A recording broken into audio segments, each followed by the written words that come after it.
மத்திய மாநில அரசுகளுக்கு கீழான பணிகள் என்னென்ன, அதாவது வந்துட்டு நம்ம இப்போ வந்துட்டு சென்ட்ரல் ஸ்டேட் கவர்மெண்ட்டுக்கு கீழே இருக்க ரிலேஷன்ஸை பார்த்தோம். இது என்னென்னா பணிகள், அதாவது வந்து டிஎன்பிஎஸ்சி யூபிஎஸ்சி இந்த இது உள்ளது.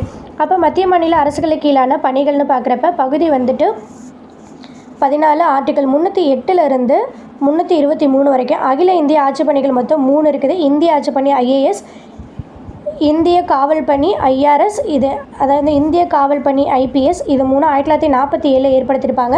இந்திய வனப்பணி ஐஎஃப்எஸ் வந்து 1966 ஏற்படுத்தியிருப்பாங்க. 1947 சிவில் பணிகள் இந்திய ஆட்சிப்பணி மற்றும் இந்திய காவல் பணியாக மாற்றப்பட்டது. 1966 இந்திய வனப்பணி இந்திய பணியாக சேர்க்கப்பட்டது. அதாவது இந்திய வனப்பணி வந்து இந்திய பணியாக சேர்க்கப்பட்டது எப்படின்னா 1966 தான்.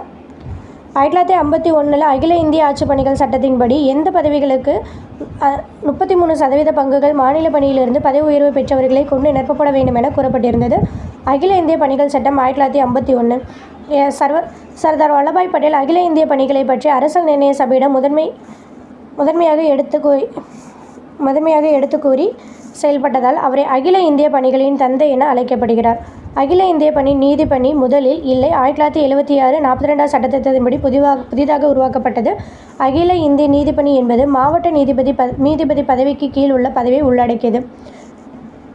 28வது சட்டத்திட்டம் 1972 படி பணி நியமனம் பிறகு ஊதியம் மற்றும் பிற உரிமைகள் குறைக்கக்கூடாதுன்னு சொல்லியிருப்பாங்க. யாருக்குன்னா உச்சநீதிமன்ற நீதிபதி, உயர்நீதிமன்ற தலைமை நீதிபதி, உயர்நீதிமன்ற நீதிபதி, CAJ, UPSC head and member, அதான் வந்துட்டு யூபிஎஸ்சியில் இருக்கக்கூடிய தலைவர் மற்றும் உறுப்பினர்கள். அதேமாதிரி ஸ்டேட் தலைமை தேர்தல் ஆணையர்களுக்கு வந்துட்டு ஊதியம் மற்றும் பிற உரிமைகளை வந்துட்டு குறைக்கக்கூடாதுன்னு சொல்லியிருப்பாங்க.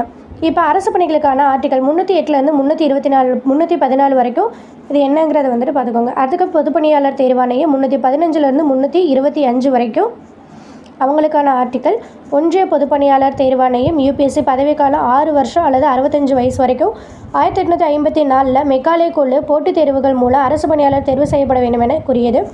அதன்படி 1919 இந்திய ஆண்டு சட்டத்தின்படி மாண்டேகு செம்ஸ் போர்டு சுதந்திரமான பொதுப்பணியாளர் ஆணையம் அமைக்கப்பட வேண்டியதன் அவசியத்தை கூறியது. 1924 லீ ஆணையம் மற்றும் ராயல் ஆணையம் காலதாமதமின்றி தேர்வாணைய அமைப்பு பற்றி கூறியது. 1926 அக்டோபர் 1 பொதுப்பணியாளர் தேர்வாணையம் தொடங்கப்பட்டது. 1935 ஆக்ட் படி பொதுப்பணியாளர் தேர்வாணையம் ஏப்ரல் 1 1937 கூட்டாட்சி பணியாளர் தேர்வாணையமாக மாறியது. உறுப்பினர்கள் 1+9 to 11 உறுப்பினர்கள் இருந்திருப்பாங்க. தகுதி வந்துட்டு மத்திய மாநில அரசில் 10 வருஷம் வந்துட்டு பணியாற்றியிருக்க வேண்டும். ஒன்றிய பொதுப்பணியாளர் தேர்வாணையத்தோட முதல் தலைவர் என்ன? Sir rose work 1926. முதல் பெண் தலைவர் திருமதி ரோஸ் மில்லியன் பீத்தோ.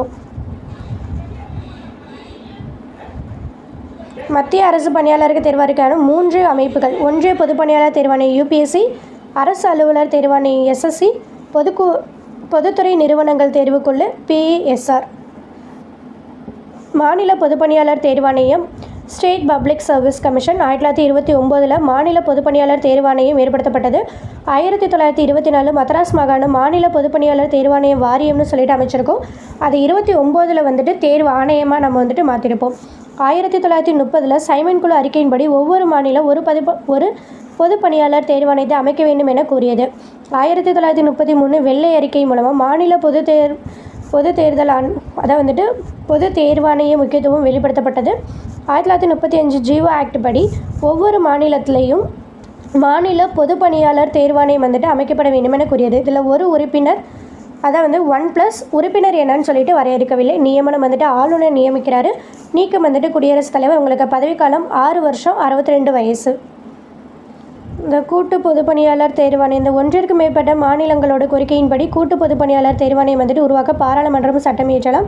பதவி பிரமாணம் மற்றும் நீக்கம் வந்துட்டு குடியரசுத் தலைவர். பதவிக்காலம் 6 வருஷம் 62 வயசு. முதல்ல இந்தியாவில் ஜேஎஸ்பிஎஸ்சி வந்துட்டு பஞ்சாப் மற்றும் ஹரியானா 1966 உருவாக்கியிருப்பாங்க. அடுத்து என்னென்னா தேர்தல்கள் வந்துட்டு பகுதி வந்துட்டு 15. இந்தியாவில் தேர்தல் முறைகள் இதை நம்ம எங்கேருந்து எடுத்துக்கிட்டோம்னா இங்கிலாந்துலேருந்து எடுத்துட்டோம். பகுதி வந்துட்டு 15 ஆர்டிக்கல் 324 329 வரைக்கும். தேர்தல்கள். இப்போ தேர்தல் என்னென்னா பண்டைய ஏதென்ஸ், ரோமாபுரி, போப்பாண்டவர் மற்றும் ரோமானிய பேரரசோட தேர்வுகள் பயன்படுத்தப்பட்டுள்ளது. தமிழ்நாட்டில் சோழர் காலத்தில் குடவோலை முறை வந்துட்டு கிராம சபை உறுப்பினர்கள் வந்துட்டு தேர்வு செஞ்சுருக்காங்க. தற்கால தேர்தல் 17ஆம் நூற்றாண்டு ஐரோப்பாவில் கண்ட பிரதிநிதி அரசு வட அமெரிக்காவில் தோன்றியது. இந்திய தேர்தல் ஆணையம் நிர்வான் சதன் என்று அழைக்கப்படுகிறது. ஜனவரி 25 1950 உருவாக்கப்பட்டது. இவங்களுக்கான தலைவர்களை வந்துட்டு பதவி நியமனம் செய்கிறது யாருன்னா குடியரசுத் தலைவர். பதவிக்காலம் 6 வருஷம், 65 வயசு. பதவி நீக்கம் குடியரசுத் தலைவர் தான். உறுப்பினர்களுடைய எண்ணிக்கைன்னு பார்க்குறப்ப 1950 வந்துட்டு ஒரு தலைமை தேர்தல் ஆணையர் மட்டுமே தான் இருந்திருப்பாங்க. அதுக்கப்புறம் 1+2ன்னு சொல்லிட்டு 89 போட்டிருப்பாங்க. 1990 நீக்கப்பட்டு மீண்டும் ஒரு தலைமை தேர்தல் ஆணையர் மட்டும்தான் இருந்திருப்பாங்க. திரும்ப 1993 2 தேர்தல் ஆணையர்களை வந்துட்டு குடியரசுத் தலைவர் நியமனம் செய்வாங்க. இப்போ நம்மக்கிட்ட 1+2ன்னு சொல்லிட்டு இருக்காங்க. தொகுதி வரையறை சட்டங்கள் இந்த என்னென்ன வருஷத்தில் போட்டிருக்காங்கன்னா 52, 63, 73, 2002 தொகுதி வரையறை சட்டங்கள் போட்டிருப்பாங்க.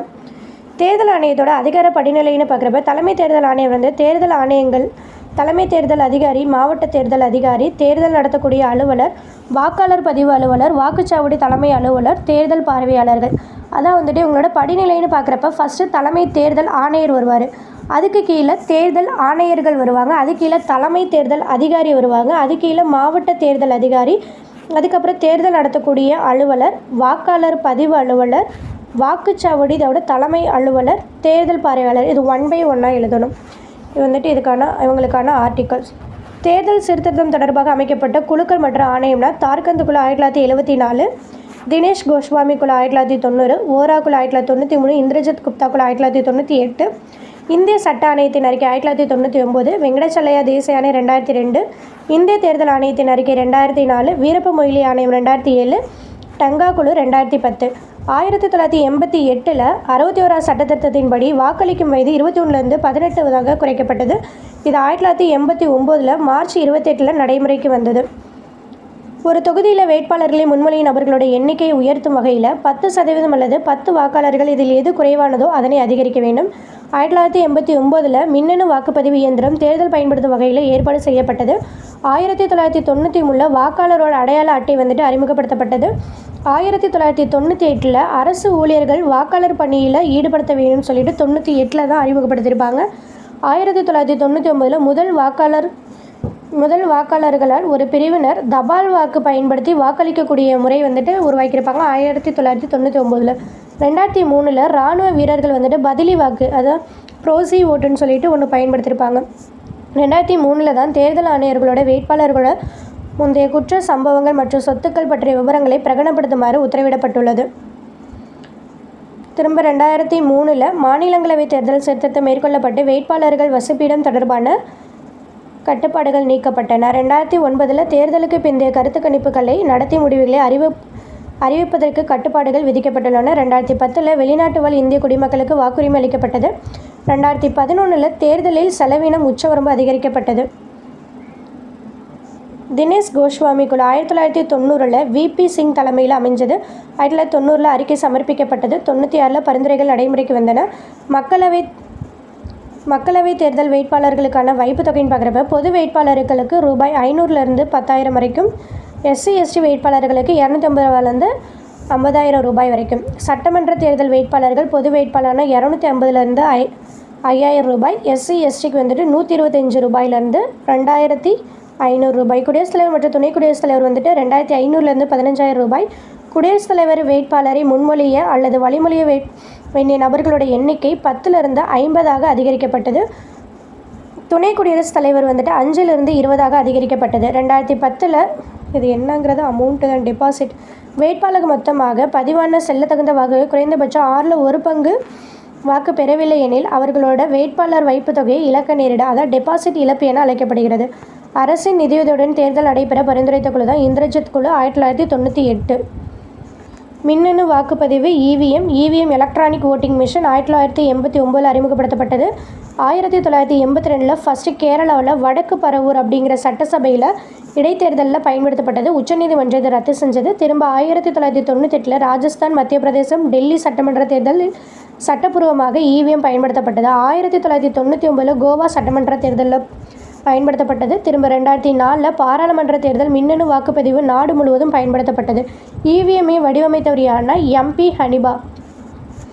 VVPAT வாக்காளர் சரிபார்க்கும் காகித தணிக்கை சோதனை சீட்டு VVPAT 2014 அறிமுகப்படுத்தப்பட்டது. Voter verified paper audit trail 2011 VVPAT கொண்டு வர இந்திரசின் குழு பரிந்துரை செய்தது. ஜூலை 11, 2013 உச்சநீதிமன்றம் வெளியிட்ட ஒரு வரலாற்று சிறப்புமிக்க தீர்ப்பில் சிறை அல்லது காவல்துறையினரின் விசாரணையில் இருக்கும் ஒருவர் சட்டமன்ற அல்லது பாராளுமன்ற தேர்தலில் போட்டியிட முடியாது என கூறியது. 2014 16வது மக்களவைத் தேர்தலில் 93,000 வாக்குச்சாவடியில் 533 மில்லியன் வாக்காளர்கள் வாக்குப்பதிவு செய்யப்பட்டுள்ளது.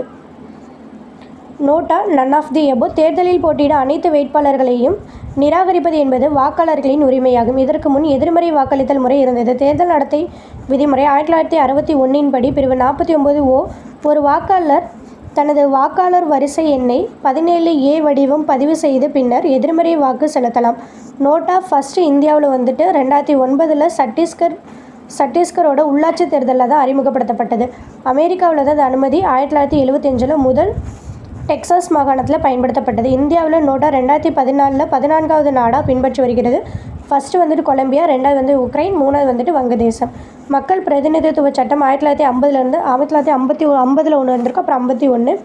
எல்லை நிர்ணய சட்டம் 2002. இந்த எல்லை நிர்ணய சட்டம்னா மக்களவையோட இடஒதுக்கீடு மற்றும் சீர்திருத்தத்தை நிர்வகிக்கிறதுக்காக அமைக்கப்பட்டது.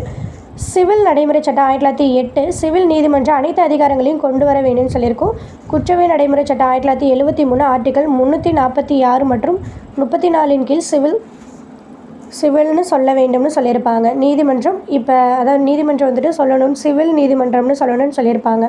கட்சி முறைகள்னால் ஒரு கட்சி முறை, இரு கட்சி முறை, பல கட்சி முறை. ஒரு கட்சினா சீனா, கியூபா, சோவியத். இரு கட்சினா அமெரிக்கா, இங்கிலாந்து. பல கட்சினா இந்தியா, பிரான்ஸ், இத்தாலி, இலங்கை. அரசியல் கட்சிகளை தேசிய கட்சி, மாநில கட்சின்னு சொல்லுவோம். அந்த தேசிய கட்சியில் ஆளும் கட்சி, எதிர்கட்சி. மாநில கட்சியிலையும் ஆளும் கட்சி, எதிர்கட்சின்னு சொல்லுவோம். இப்போ தேசிய கட்சி பாராளுமன்றத்தோட பொது தேர்தல் அல்லது மாநில சட்டப்பேரவை தேர்தல் 4 அல்லது 6% செல்லத்தகுந்த வாக்குகளை பெற்றிருக்கணும், அல்லது ஒரு மாநிலம் அல்லது பல மாநிலம் 4 மக்களவை உறுப்பினர்களை பெற்றிருக்க வேண்டும். மக்களவைத் தேர்தல் 4 மாநிலத்தைச் சேர்த்து 2% உறுப்பினர்கள் பெற வேண்டும், அல்லது 4 மாநில கட்சி அந்தஸ்து பெற்றிருக்க வேண்டும். ஏதேனும் ஒரு தகுதி பெற்றிருக்க வேண்டும். 6 தேசிய கட்சிகள் நம்மக்கிட்ட இருக்குது. பாரதிய ஜனதா கட்சி, இந்திய தேசிய காங்கிரஸ், இந்திய கம்யூனிஸ்ட் கட்சி, பகுஜன் சமாஜ் கட்சி, தேசிய மக்கள் கட்சி, ஆம் ஆத்மி கட்சி.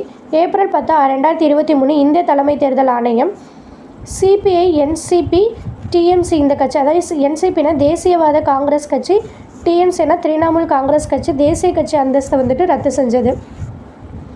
மாநில கட்சி சட்டப்பேரவை பொதுத் தேர்தலில் 6% வாக்கு பெற்று 2 இடங்களை வெற்றி பெற்றிருக்க வேண்டும். மக்களவைத் தேர்தல் அம்மாநிலத்தில் 6% வாக்கு பெற்று ஒரு தொகுதியில் வெற்றி பெற்று இருக்க வேண்டும்.